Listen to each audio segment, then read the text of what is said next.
Hello, hello. Welcome back to Let's Vibe podcast with your host, me, Aid, your festival content creator, girly, your favorite life coach, amateur DJ, festival workshop host, all the things. In today's episode, we are back with actually a festival episode. And this episode was inspired by an Instagram post I did. It was a carousel post of some reminders for your festival season. And I thought it would just be a really good podcast to do today, just to go over these 9 reminders for your festival season. So you can have the best festival season ever. You can have a festival season that is abundant, loving, joyful, just all the things that you need. So without further ado, let's go ahead and dive on into today's episode. And so, like I said, we have 9 reminders for you. So the first one is actually going to be for my type A people, the planners, the rave moms, rave dads, you name it. I used to struggle with this a lot because I used to plan out everything, like everything had to go perfectly according to a plan. And so this first reminder is, it's okay to not have every detail planned out. Some things may not go perfectly to plan, and that's okay. Release control and tap into the present. And I wanted to have this as the first reminder because we try to plan out every single thing with our festivals. We try to have the perfect outfits. We try to have the perfect schedule. We try to have the perfect travel and logistics and all of those things.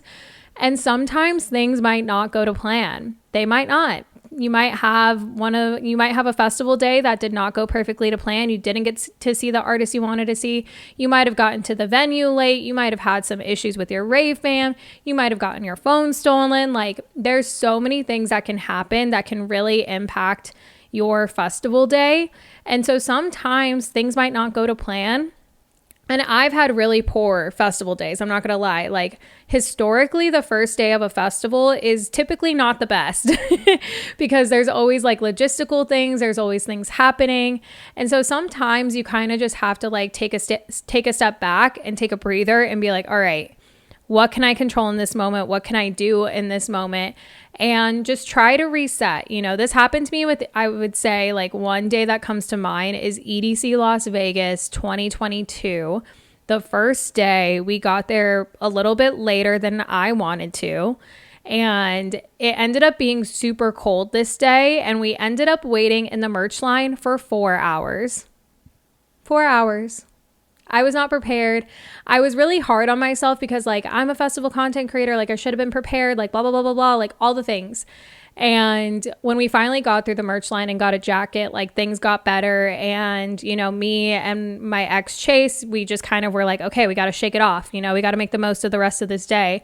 I missed some of the sets I was really looking forward to. I met up with my friends later than I wanted to. And so that was really a time where I just kind of had to control what I could control and just be present and let go of what had happened a couple hours before. And so just let that first reminder stick with you that sometimes things might not go according to plan, and that's okay. And just control what you can control. That's such a good life motto in general, is to control the controllables. Reminder number 2 is going to be to wear what you feel comfortable in. Choose outfits that allow you to feel your most confident and authentic self. Choose comfort over trendy. And I feel like this can definitely be a hard reminder sometimes because we can get very caught up in the comparison game of, what people wear to festivals, or feeling that you need to have the most done up outfits, most accessories, or you need to have a new outfit for every festival or event you go to. And sometimes that's an unrealistic reality to have. I don't buy a new festival outfit for every single festival I go to or shows I go to. I tend to rewear a lot of things. I've also found my own personal rave style. I choose a lot of comfortable kind of streetwear outfits or fun jumpsuits or play suits. Gone are the days where I just wore the little bikini top and a matching bottom that showed out my whole butt. You know what I mean? So I've really taken the time to find a comfortable rave style because I definitely have had the outfits before with all of the accessories, all of the things. And I end up just taking off all the accessories anyway, you know? So really find what you feel comfortable in, what you feel most confident in, because your energy and your vibe is going to radiate more than any outfit will, you know? The outfit is just the accessory to the vibe and the energy that you bring. So really wear things that you feel comfortable in, and, you know, also wear comfortable shoes. That wasn't included in here, but definitely wear comfortable shoes. Do gel insoles and things like that to really take care of your feet this festival season. The third reminder is really asking the question, what do you want to get out of each festival experience? Set some intentions before so you can make the most out of the experience. You guys know I've held 2 festival intention setting workshops at Electric Forest and Groove Cruise. This is something that I'm super passionate about because you really can utilize these festival spaces as transformational, as healing, as just really beautiful experiences. And it really comes from tuning into your own energy and your own intentions prior to that music festival. I actually wrote a blog post for this on Lunchbox's blog that I'll link in the description and the show notes for you guys, that has just, you know, some general questions that you can journal about or reflect on before you go to that festival. If you can really take the time before you go to the festival just to really tune into what you want to get out of it, I guarantee you it will make it that much more impactful. And it's even better if you share your intentions with your rave family, with the community, with people that you're going with, and letting them know, hey, this is what I really want to get out of this weekend. This is what I really want to experience this weekend. This is really how I want to feel this weekend. Give it a try. Just trust me. I'm also going to be working on a virtual workshop to set some intentions for some of the festivals coming up. And I'm also thinking about releasing like a short, 10-minute meditation or visualization. So if you need help with setting intentions, don't worry, I got you covered. Stay tuned for it. However, I did do that blog post for Lunchbox, so you can definitely check that out as a nice starting point and just see, the tone that it really sets for the festivals you go to. And if you try it out, just let me know. I'd love to hear from you about it. The next reminder we have, this is going to be the 4th reminder, is it is a marathon, not a race, not a sprint. You don't get a medal for being the best at bendering. Take care of yourself because there's only one of you. I feel like with, TikTok, social media, bendering has gotten a lot more popular thanks to John Summit, but it almost feels like bendering, I've created that verb, bendering, is like a competition where it's like who can last the longest, who goes to the afters, who is down for whatever. I feel like it can become kind of a competition.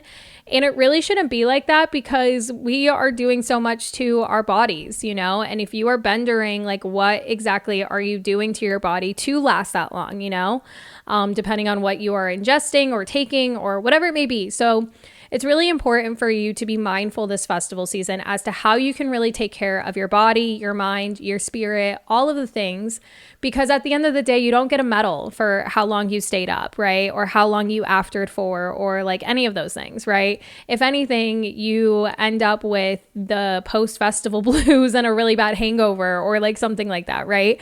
So I'm not saying to not do afters or whatever, but it's just be mindful of how you're taking care of yourself throughout the weekend because there's really only one of you, right? There's only one body that you have to take care of. So you might as well do your best at taking care of it, making sure it's hydrated, making sure it's getting enough sleep, making sure it's nourished, I've talked about this before. I'm tired of the one chicken tender narrative, right? Make sure that you're eating full meals and taking care of yourself. When you actually do eat full meals, that actually gives you energy. Food is fuel, food is energy. So just make sure that you're taking care of yourself this festival season because there's only one of you and we need you and we love you and we want you around, and you want to have a long and healthy, long life as well, too. So that's definitely a key important reminder. The next one we have, this one's a little bit bold of me. I feel like I don't really talk about this stuff too much on my page, but consent is hot. Harm reduction is hot.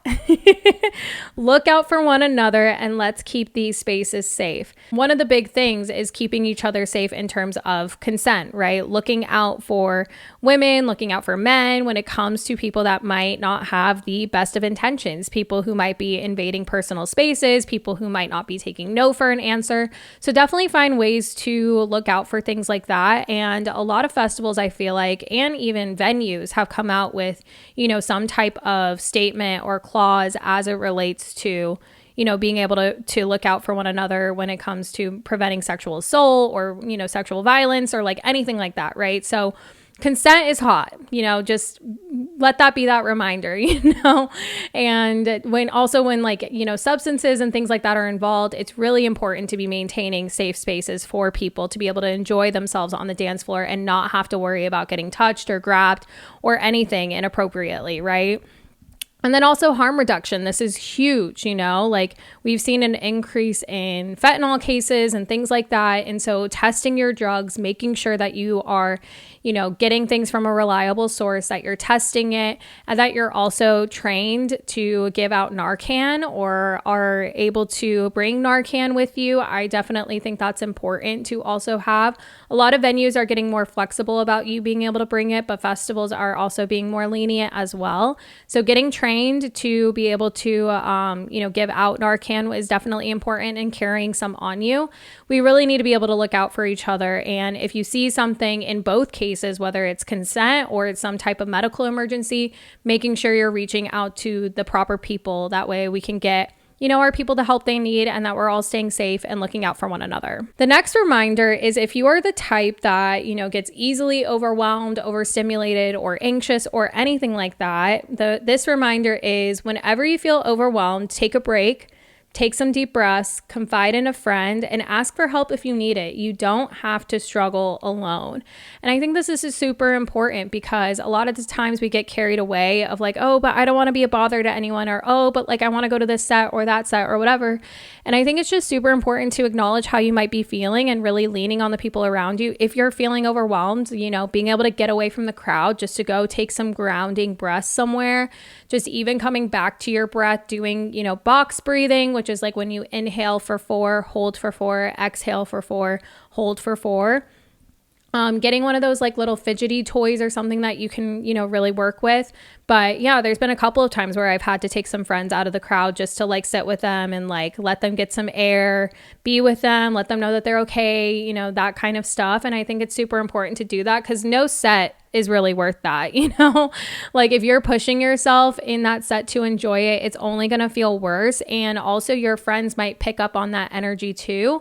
So really make sure that you're able to lean on those people. And if you have people in your rave fam where it's like, oh, but they wouldn't understand or like whatever, then that's probably not the people you need to have in your community and in your rave fam. Like, I'm sorry to say it, the people that might pressure you to like overdo it, or the people that, wouldn't go out in the crowd with you, like that might be some red flags when it comes to your rave fam if you don't have that support. But also, like I said, festivals have gotten really good in having resources. They typically have some type of oasis for you. If you're someone that's a sober raver and is looking for community with other sober people, they typically have groups like that. Or if you are someone that just needs, someone to talk to, they also have resources for that. I feel like festivals have gotten a lot better with that in recent years. So definitely leverage those resources and kind of know ahead of time if those are available to you if you tend to get like that. And then same thing, setting intentions with your rave fam of like, hey, like going into this weekend, I am feeling a little bit nervous, that kind of thing. It can go such a long way, just kind of expressing that. And if you have people in your rave fam that are supportive of you and love you and are like, yeah, totally, I'm here for you, great. And if you don't, then that could be an indicator. It might be time to find some people that you are more aligned with and that would actually, support you and care for you no matter what's going on at that festival. The next one might be a little bit of a hot take. So this next reminder is Plur isn't dead, but it will continue to die if you don't share and embody it. It's up to us to keep it alive.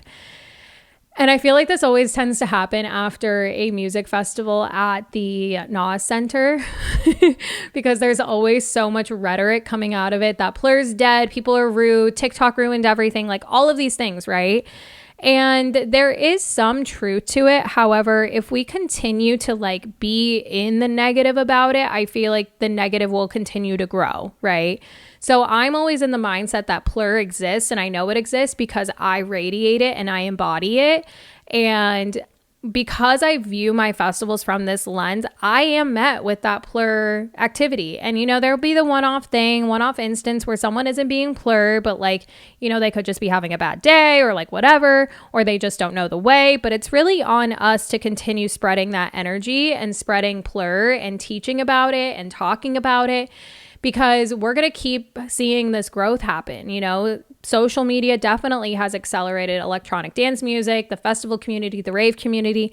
So it's only going to continue to grow. Like I've said this a couple times on social media, because they're like, we need to gatekeep this and gatekeep that. And I'm like, the gates were never kept.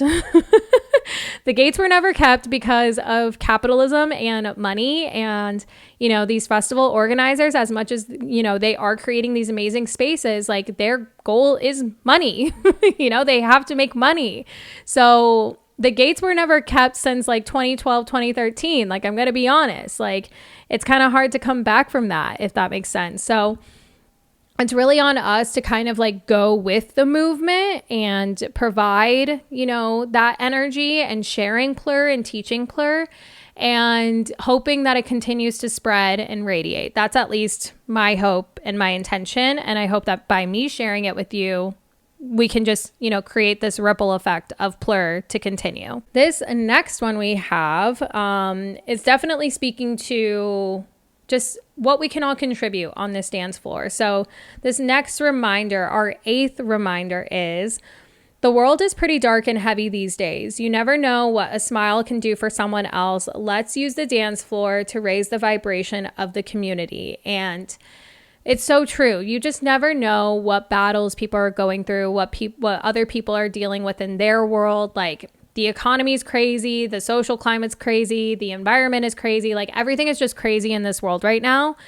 And while I think we can also use these places for transformation and beautiful and healing experiences, like a lot of people are escaping something on the dance floor. So it kind of comes back to that Plur mentality of like, you just never know what someone else is going through. So like, smile. You never know what a smile could do for someone, or saying hey, or like vibing with someone, or getting to know someone, or connecting with someone. Like, you just never know what it could really do for someone. And, for me, after losing one of my closest rave friends that I've ever had to depression and suicide last year, like, again, you just never know what someone's going through, and all of that can just really go a long way. And it could be beneficial for them, So smile when it makes sense to, vibe with someone, dance with strangers, connect with them. Like, that's what these spaces are really for. And then the final reminder we have is to be present. You're only this age once, and you're experiencing this festival in this one moment in time. Enjoy every minute of it. And it's really point blank simple, right? Like, we are only this age this once, experiencing this set at this festival. And it's like this butterfly effect, right? So many little decisions brought us to this exact moment that is happening on the dance floor. So it is so important to just be present in it and cherish it, because I look back at some of my old festival memories and I'm just like, wow, I wish I was like more present in that, because soon it'll be gone, right? I had the most amazing first years of raving because I had such a big rave family with all of my college friends. And we would take party buses out to Rawhide in Arizona. And like, I look back at those memories so fondly, and I just wish I could go back to those moments, because it truly was something so special. And it is why I continued going to raves and festivals, right? So just know that these experiences that you are about to have, they will soon just be a memory. So whatever you can do to be present in it and just enjoy every single second of it, because soon enough, life will catch up to you. You'll get married, have kids, you'll grow old, and you'll be thinking about these times when you got to let loose and have fun and be on the dance floor and all of that. And it really is truly special. And it is such a privilege to get to go to raves and festivals, to be honest, that a lot of people don't get to do. They might not be able to afford it, or they can only go to a few events a year, or they might have some health stuff that's kept them. They might have just gotten away from life, or like they might have never discovered this stuff in the first place. So we are truly lucky and privileged to be able to have these experiences and to get to hear this music and to have such a deep connection to this music is truly something special that not a lot of people will ever get to experience, So it's really important to just like soak in these feelings and be present in it and enjoy every single second of it. So I'm sending you all the best wishes for your festival season this season, especially this spring festival season. The energy is feeling really good. I'm super excited. If you're going to Coachella, I hope you have the best time. I can't wait to hear all about it. My upcoming festival schedule is going to be Project Glow in DC, my first one. I'm super excited. Then I will be celebrating my 29th birthday at Seismic Dance Event, the Light Edition here in Austin, Texas. And then I will be going to my first Lightning in a Bottle. I'm super excited about that. I cannot wait. And then I might pop over to Denver for that Regenerate Festival. I'm thinking about it. We're thinking about it. So that is my spring festival season. I hope you enjoyed today's episode of Let's Vibe Podcast. If you have any questions or comments or anything, my DMs are open. You can also leave a comment on the YouTube video. And I'll leave some things in the description notes, but I'm super excited to have this podcast back and be regularly podcasting. So if you have any ideas or anything like that of topics you would love to see, just let me know. But feel free to give this podcast a rating and review. I would so greatly appreciate it, and hit that subscribe button to vibe with me on YouTube. Thank you so much for tuning in and vibing with me, and I will see you guys in the next one. Stay vibey fam. Bye.